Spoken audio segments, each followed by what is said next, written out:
Oliy Majlisda qonun chiqaruvchi organ Senat raisi bo'lar emishman.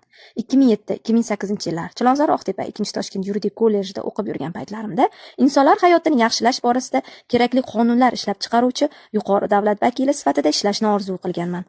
Bir kuni ZAGS xodimasi ham bo'lib ko'rganman. Bu alohida tarix, buni ham bir kun kelib aytib beraman.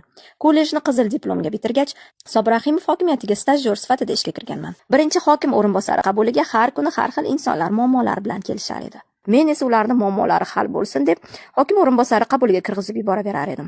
Garchi aholi murojaatlar kuni haftaning har payshanba kuni bo'lishiga qaramasdan, ularni har kuni qabuliga kirgizib yuboraverar edim. Gap eshitib olgan esa qorovul edi.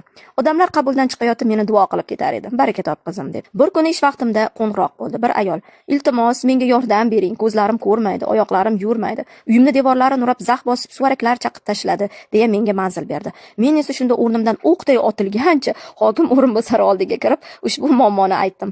"Xo'p, hal qilamiz", deb aytdilar. Ertasi kuni bu ayol o'z oyoqlari bilan hokimiyatga yurib keldi, ariza berish uchun. Men ko'rib hayratda, o'sha telefonda gaplashilgan ovoz xuddi o'sha ovoz edi. Yosh va sog'lom ko'rinishda edi.